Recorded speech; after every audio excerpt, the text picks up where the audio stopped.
Alright, magandang araw na ho sa lahat natin ng mga viewers Luzon, Visayas at Mindanao all over the world. Welcome naman sa ating panibagong video, panibagong reaction, mga ka-action, mga kakamping.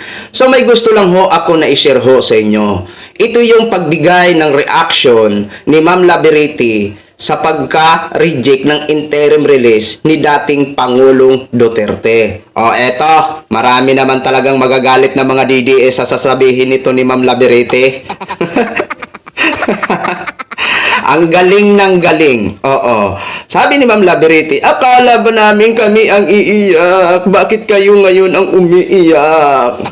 Ay mga DDS, kahit hindi nyo man gusto ang sasabihin ni Ma'am Labiriti, hinihikayat ko kayo na panoorin nyo. Dahil kayo kahit DDS kayo, sigurado, hindi man kayo magpalo sa kanyang page na Labiriti, sigurado manunood at manunood ho kayo dahil sa sobrang ganda ng boses niya at lahat ng sinasabi niya ay may sense. Oo. Kaya sa hindi pa po nakapag-follow dito, Ma'am Labiriti, makikita nyo po mamaya, nakasulat, Ma'am Labiriti, pakipalo, mahigit na ito, mga nasa 107k na yata ang kanyang subscriber. Oo, kaya pakipalo mga ka-action, mga kakamping ha, ito yung maganda suportahan kasi napakagaling kung makapag-debunk. Oo. Ito ho, mga ka-action, mga kakamping. Panoorin po muna natin. Akala ko ba kami ang iiyak? Bakit kayo umiiyak kayo? Breaking news. International Criminal Court Appeals Chamber has formally rejected former President Rodrigo Duterte's request for interim or temporary release. The unanimous ruling delivered today, Friday, means he remains in custody in The Hague, Netherlands. ICC Appeals Chamber may padayag og klaro nga pagdumili sa hangyo ni kanhing Presidente Rodrigo Duterte alang sa iyang interim o temporary nga kagawasan. Unanimous ang nahimong desisyon nga gipagawas karong adlaw ug nagpasabot kini nga magpabilin gihapon siya sa kustodiya sa The Hague, Netherlands. Akala ko ba kami ang iiyak? Bakit kayo umiiyak kayo? Well, I know you're waiting for that moment to see me cry someday. Kasi alam ko nang gagalaiti kayo ngayon. Yeah, that's how exactly you should feel. In fact, kulang na kulang pa nga yung pagdadalamhati nyo compared sa luha at dugong dumanak nga inyuhang gitamay o inyuhang gikalipayan. You may desperately want to see me cry someday, but I'm never gonna apologize for what I've said and what I'm about to say. Well, this is expected. Ilang beses nang binanggit sa reading of decision na the defense has failed, has failed, has failed, has failed, has failed, has failed, has failed, has failed, has failed, has failed, has failed. Now, pwede na ito magbudot, ani.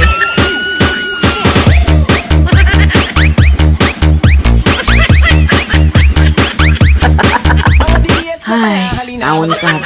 Awa, naluya yung tawa ng council sa inyong tatay digong din ho. Mga DDS! Naglabad ng ulo ni Kaufman din ho, kay wajud mo'y natabang. Wajud natabang na inyong mga pautot din ha. The more you spread disinformation and the more ninyo ipagawas nga namuliti ka og apil ang ICC kay lagi gibayaran, mas samot ninyo nga ginaduot ang inyong tatay. What the Hague? Sama ning mikyat o rejected ang interim release ni tatay. Grabe ICC, binayran man yun mong BBM oy. Pobre na kayong Pilipinas, kinurap ang binayad ninyo. Buwiset! Suku ang mikyat, oy. Oy, mikyat! Padayon sa pagkabugok bayat! Push nyo pa rin yung narrative nyong yan na bayaran ng ICC. Sige, go! Insultuhin nyo pa to the highest level. Magkalat pa kayo ng bongga. Yung mga pautot nyo before doblehin nyo pa! Your stupidity and arrogance in a beautiful combo is literally helping your tatay nga mabulok sa detention. Oh, thank you kaayo. Keep it coming! We love it! First time in Philippine history na nag-benefit ang buong Pilipinas sa katangahan nyo. Sabi pa ng kaibigan ko, ang taas na raw ng score niyo sa larong tanga-tangahan. On a serious note, though, this man who unapologetically mocked God, the very man who thinks so highly of himself, the man who thinks he is above the law, no. The man who thinks he is the law is now being reduced to nothing, even to the point nga magpabuang-buang na lang siguro, magpademensya-demensya aron hinaot nga makalusot on humanitarian grounds. You see, God is not stupid. Oh, try nyo raw kay Kibuloy. Di pa naman to siya remote. Stop! Baka ma-stop niya tong lahat ng to. Asa naman to ron? Aw, pareho mali sila kahimtang.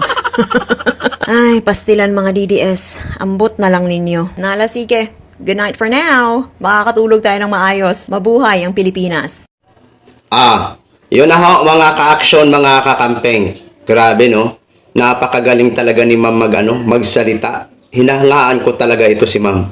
Kasi dawi talaga siya magsalita. Parang punto by punto, no? Kumbaga wala siyang sinasayang na mga words, di ba? Talagang may sense ho talaga. Pero pagdating kasi sa mga DDS, wala sa kanilang sense. Bakit ko nasabi walang sense sa pagdating sa mga DDS? Bakit mo naman masabi the action man na may sense ito pagdating sa mga DDS? Hindi binabanatan ang binabanatan ang amo ni ang iniidolo nila.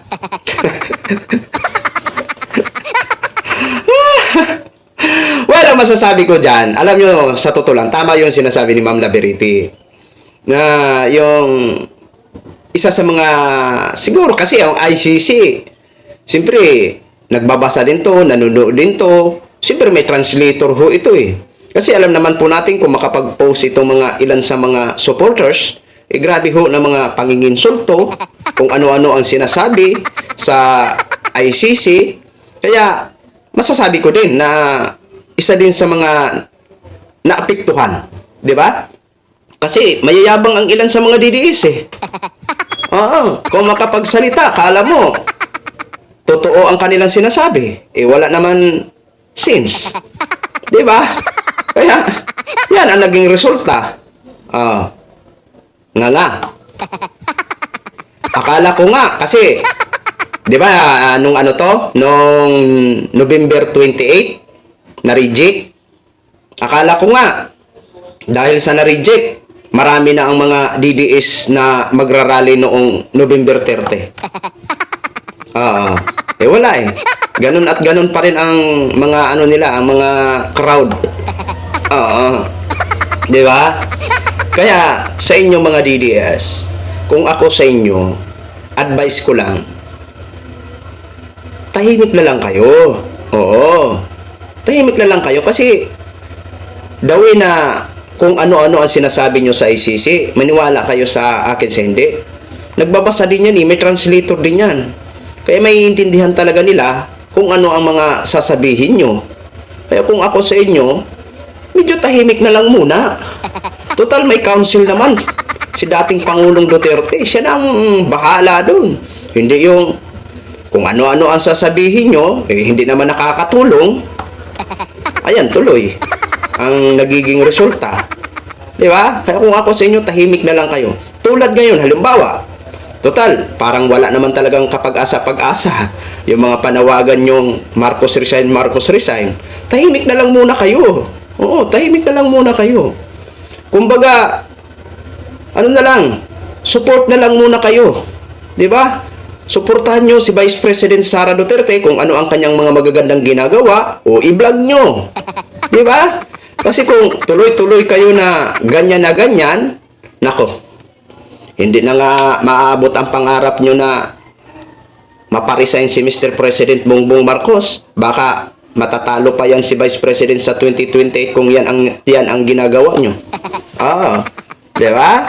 Hindi nyo ba alam na nagmamasid lang ang mga ilan sa ating mga kababayan sa mga ginagawa nyo at kung ano-ano ang pinagsasabi nyo sa social media, nakakasira ho yan. Banat kayo ng banat, ang iniidolo nyo, nangangarap na maging presidente, paano na yan? Paano nyo maipanalo yan? Buti kung buo pa ang sinasabi nyo na 32 million. Di ba?